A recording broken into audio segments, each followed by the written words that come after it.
On this Monday night, powered down. Construction stops on an electric vehicle battery plant in Ontario. Why the federal government is being blamed. There are 2,500 jobs at stake. The battle against a ballooning Alberta wildfire, the exhausted evacuees. We don't know when we get to go home. The obstacles for firefighters and what's expected to keep fueling the flames. Prices trending upwards, how Canada's real estate market is heating up.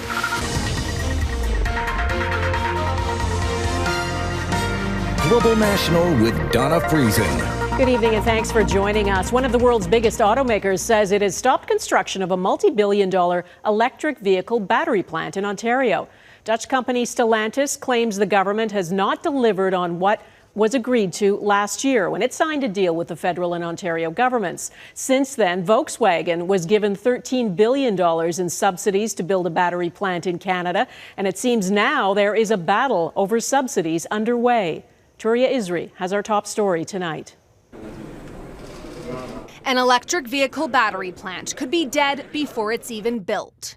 One of the world's biggest automakers has shut down construction in Windsor, Ontario, saying the government did not live up to its end of the bargain, but refusing to explain how. It really worries me. You know, we need the federal government to step up. Dutch-based Stellantis and South Korean battery maker LG unveiled their plans for a $5 billion facility last year, with $1 billion coming in the form of government subsidies. It'll deliver for our economy, and it'll deliver for the environment.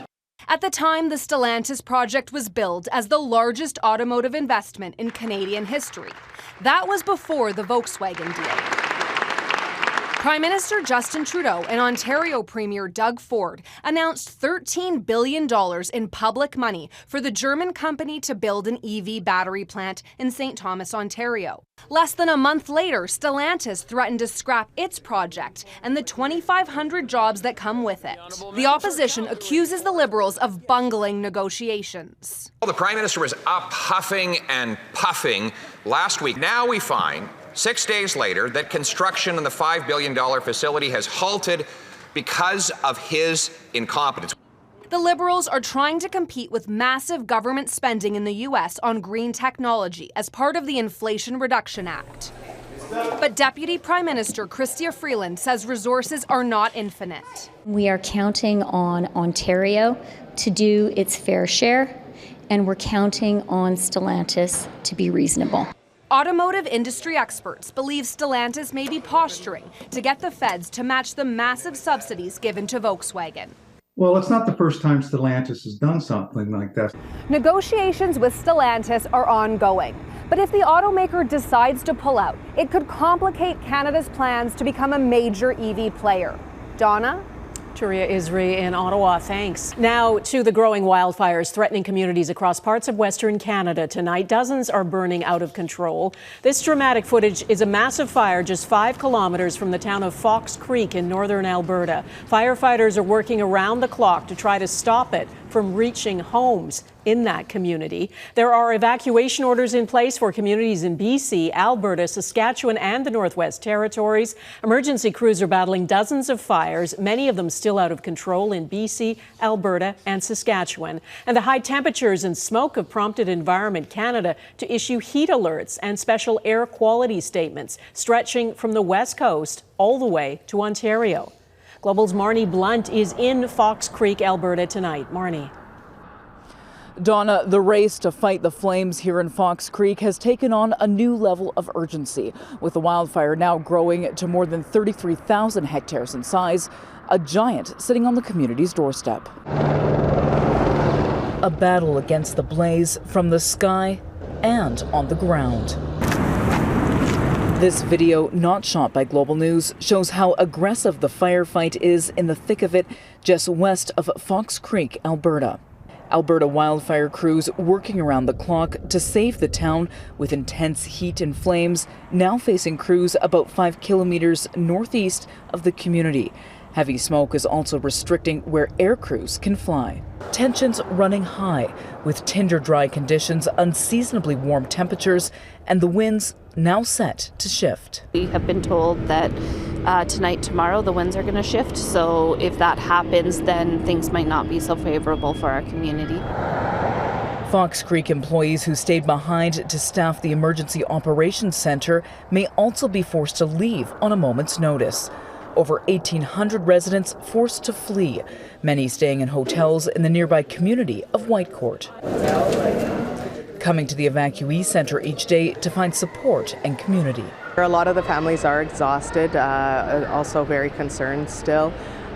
We have been providing mental health supports. Our family support workers have been available. The mayor says for many, the initial panic is starting to fade, and evacuees are now growing weary. I've seen so many different emotions, but now I'm starting to see things change. People are really tired. We're on day 9. We don't know when we get to go home. So definitely things are back to that real emotional roller coaster where you're on a real low right now. On Monday, wildfire crews in the air were working to drop a flame retardant around the community, while crews on the ground were working with bulldozers, trying to build a guard wall around the town, hoping to keep the flames at bay, with many uncertain of what the next few days will bring. Donna? So much uncertainty. Marney Blunt in Fox Creek, Alberta. Thanks. It's been a dry spring, and now temperatures have soared in the wildfire zone. Global News meteorologist Tiffany Lizée is in Calgary. Tiffany, what's the forecast and what kind of wildfire season is this shaping up to be? Donna, we had a ridge of high pressure build itself back over parts of Western Canada, and that allowed for a heat dome, which is a high pressure system that has hot air trapped within it. That allowed for a heat dome to park itself over Western Canada, and that is what Alberta and BC have been dealing with. There is still a special weather statement that blankets a large part of BC, as well as heat warnings in parts of BC, northern Alberta, as temperatures are 15 to 25 degrees above seasonal for this time of year. And this heat isn't going anywhere throughout this week or even the weekend. The heat dome is going to sit over Western Canada throughout this week. When we finally start to see that breakdown is when we get past May long weekend. And once we get into the middle of the work week next week, then some cooler air will start to take over. If we're looking even farther ahead as we finish off spring and get into summer, we have the El Nino slowly starting to build. And because it's building slowly, we are expecting these hotter than seasonal temperatures to continue. So this is a look at the temperature anomaly for May. So you can see how hot it's been and will continue to be. Now, once we get into June, you're seeing a lot of those shades of yellow and orange. That's showing you where temperatures will be above seasonal. That trend extends into July and even into parts of August. When we're talking moisture, May has been incredibly dry for both BC and Alberta. As we look towards June, it does look like we should have a little more moisture, which should help that wildfire situation. But come July, some of those drier conditions are expected to return. So we'll be watching that wildfire situation very closely over the next few months. Donna? All right, Global News meteorologist Tiffany Lizée, thanks. Prime Minister Justin Trudeau was in Edmonton today getting a briefing from the Canadian Armed Forces personnel helping fight the fires. About 300 soldiers are being deployed, providing firefighting support and airlift resources. The Prime Minister is now on his way to his first official visit to South Korea before attending the G7 summit in Japan. Canadians in 4 federal ridings will be voting for new members of Parliament next month. There are by-elections in 2 Manitoba ridings, one in rural Ontario and another in downtown Montreal. The outcomes won't upset the balance of power in Parliament, but there are some interesting races. Our chief political correspondent David Akin breaks down what to watch. David. Thanks, Donna. Let's start on the prairies. Let's go to Winnipeg and then southern Manitoba. This is the riding of Portage-Lisgar. And in 2021, this riding was won by the Conservative, Candice Bergen, but look who finished second. The People's Party of Canada got more than 20% of the vote, nearly 10,000 people. This was the best result for a PPC candidate anywhere in the country, except in the riding of Beauce in Quebec, where the PPC leader Maxime Bernier was running and which finished second. Well, guess what? Bernier is running here in this by-election. That's right. Bernier will run in Portage Lisgar on June 19th. And you'll remember back in 2021, the PPC really found its energy by harnessing the anger around vaccine mandates and public health guidelines. And so, does that anger still exist in our politics? We're going to find out in this particular by-election. There's another seat open in Manitoba, and it is in Winnipeg. It's the riding right here of Winnipeg South Centre. And in 2021, Jim Carr won that riding. Jim passed away in December, but picking up his torch, his son, Ben, has won the Liberal nomination. It's a pretty safe Liberal seat. A guy named Lloyd Axworthy got his start here a long time ago. Now let's move to another safe Liberal region. This is the island of Montreal. There's all the red seats from 2021 with some BQ seats here. And right here, a very safe seat. Marc Garneau, the former astronaut, has retired. Liberals looking for someone to succeed him in that riding. And finally, we go to a Conservative safe seat right here in the heartland of southwestern Ontario between Kitchener-Waterloo and London. The seat is called Oxford. Dave McKenzie won this 7 times in a row for the Conservatives, and McKenzie wanted to pass the seat on to his daughter, but his daughter failed to win the nomination, lost it to an inside circle person from Pierre Poilievre's team, and that really upset Dave McKenzie, so much so, McKenzie's voting for the Liberal in this by-election. Donna. All right, David Akin in Ottawa. Thank you. The Ukrainian President Volodymyr Zelensky made his 4th surprise visit to a Western European nation in 3 days. He went to the UK today to meet the British Prime Minister. Zelensky is making these personal visits to shore up support for his country in its battle against Russia. And as Redmond Shannon reports, he's also pushing again for NATO countries to supply fighter jets. The final stop on Volodymyr Zelensky's tour of Europe's Big 4 economic powers. After a weekend in Rome, Berlin and Paris, it was the warm embrace of Chequers on Monday, the country residence of British Prime Minister Rishi Sunak. Winston Churchill made many of his famous speeches in World War II from this room. The complex 3-day security operation for face time with these European leaders has paid off for Zelensky. The UK joined France and Germany's weekend pledges by promising hundreds of air defence missiles and armed drones, just days after it donated long-range cruise missiles. We're thankful from all our hearts from Ukrainians. All the equipment will be used in Ukraine's anticipated spring counteroffensive. But in reality, trips like these for Zelensky are about securing the next donations. And top of his list are F-16 fighter jets. Today we spoke about the jets, and I see that in the closest time you will hear some, I think, very important decisions. Neither the UK nor Canada own F-16s, but the US, Poland and others do. Zelensky wants a coalition of countries to help Ukraine with the complex training and infrastructure that the planes would need. Nous avons ouvert la porte pour former des pilotes. French President Emmanuel Macron says he is on board. A spokesperson for Canada's Minister for National Defence, Anita Anand, told Global News only that she remains in close contact with Ukrainian officials about their most pressing security needs. No country has yet gone really serious with looking into how and when such delivery would be possible, so the timeline is open. But it will be months at the earliest before any F-16s are patrolling Ukrainian skies. An acknowledgement from Zelensky that even if the upcoming counteroffensive is a success, it is unlikely to end the war. Redmond Shannon, Global News, London. An election in Thailand could end almost a decade of military-backed rule in that country. Driving a strong wave of support from young voters, the Move Forward Party won 152 of 500 seats. The party leader says they've agreed to an alliance with 5 other parties, creating a 309-seat coalition. That doesn't guarantee they'll form government, though. An unelected military-appointed 250-member Senate can also join in on the vote to appoint the Prime Minister, and it's expected to vote against the Move Forward Party.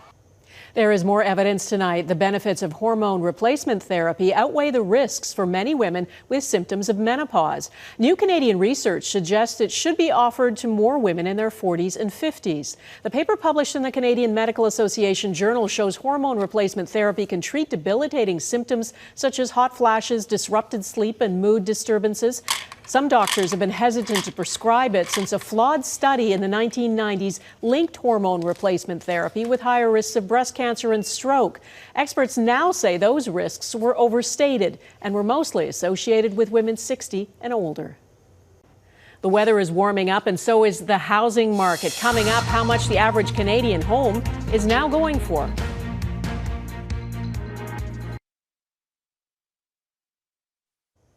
Canada's housing market is showing some signs of recovery. Home sales jumped by double digits last month. The latest report from the Canadian Real Estate Association shows just over 44,000 homes were sold in April, an 11.3% increase from March. The average home price in April was $716,000. That is down 3.9% year over year, but it's up more than $100,000 from January of this year.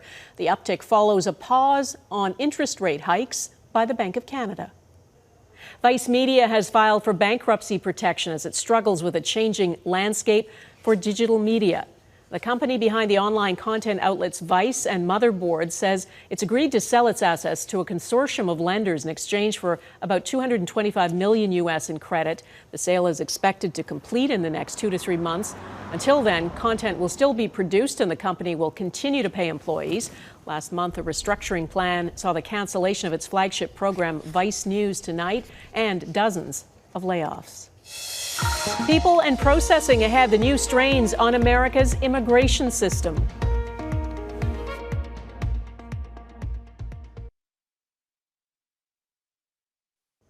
In the U.S., officials say there's been a dramatic decline in migrants trying to cross the southern border. Tens of thousands of people had rushed to enter the country before the expiration of Title 42, a strict pandemic policy that denied people the right to seek asylum but allowed them to keep trying. Now they can face expedited removal and potentially face criminal charges if they attempt to enter the U.S. again. Jackson Prosco reports. These are desperate times at the U.S.-Mexico border, where thousands of migrants now face a difficult choice. They can attempt to cross illegally and risk being banned from the U.S., or they can apply for an appointment to try and claim asylum. We don't know what happens if you cross illegally, says this Venezuelan migrant, who was hopeful he would have his asylum appeal granted. The new rules came into effect Friday after a pandemic-era prohibition on asylum seekers, known as Title 42, expired.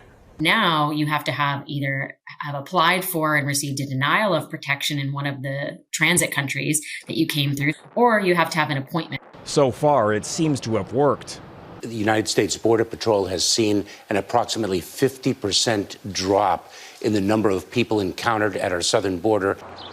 That hasn't eased the strain from tens of thousands of migrants who rushed to the U.S. before the rules changed.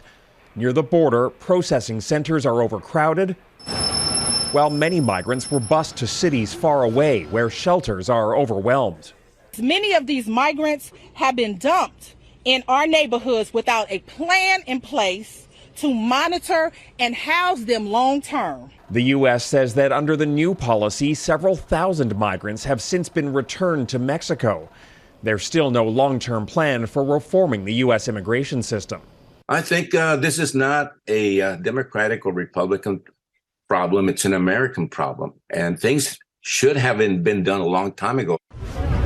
Without a fix, the border remains a beacon of hope for people from around the world, desperate for a better life, willing to risk it all. Jackson Prosco, Global News, Washington. Dreams dashed. Next, the continuation of Canada's Stanley Cup drought.